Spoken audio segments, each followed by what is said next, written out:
Gajah Mada tersandung insiden bubat. Seapes apa? Dalam Kidung Sunda diceritakan bahwa insiden bubat bermula saat Hayam Wuruk mulai berdiplomasi dengan melamar Putri Dyah Pitaloka Citra resmi sebagai permaisuri. Pihak kerajaan Sunda menerima dan membawa rombongan ke Majapahit untuk melangsungkan pernikahan agung itu. Gajah Mada yang diminta ayah Hayam Wuruk menggagalkan pernikahan itu, karena Hayam Wuruk sudah dijodohkan dengan sepupunya, meminta Dyah Pitaloka, bukan sebagai permaisuri, namun sebagai upeti pengakuan kekuasaan Majapahit. Jelas, permintaan merendahkan martabat itu ditolak pihak Sunda, sehingga pecah pertempuran tak seimbang antara pasukan Majapahit dan rombongan Sunda, yang datang ke Majapahit untuk mantenan, bukan adu jotos, di alun-alun Bubat, tempat rombongan Sunda menginap. Seruan Raja Linggabuana di Bubat begini, meski darah akan mengalir bagaikan sungai di Palagan Bubat ini, kehormatanku dan semua ksatria Sunda takkan membiarkan pengkhianatan terhadap negara dan rakyatku.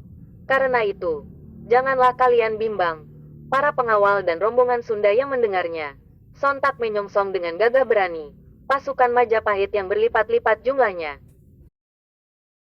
Dyah Pitaloka melakukan belapati, setelah ayahnya, Raja Linggabuana, dan rombongan Sunda gugur dalam pertempuran.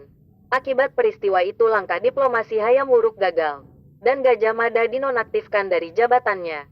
Gajah Mada diasingkan ke desa Madakaripura, Probolinggo, Jawa Timur, hingga wafat tahun 1364.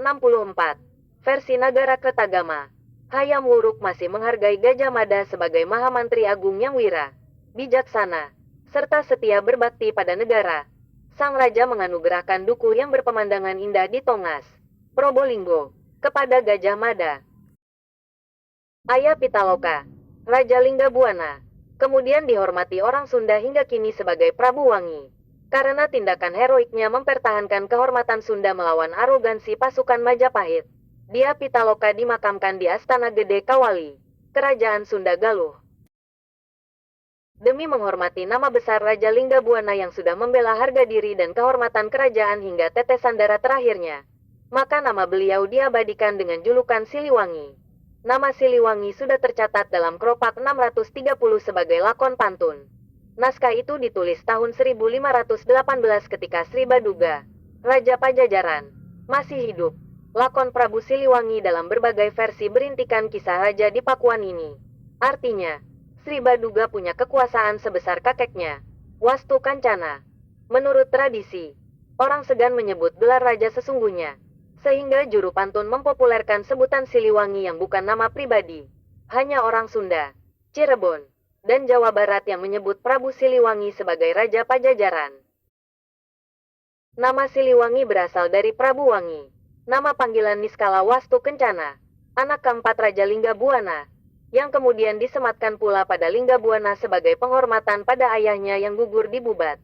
Nama Prabu Wangi akhirnya dipopulerkan dengan kata Siliwangi dalam beberapa pantun Sunda, dan menjadi nama kehormatan bagi raja-raja Pajajaran.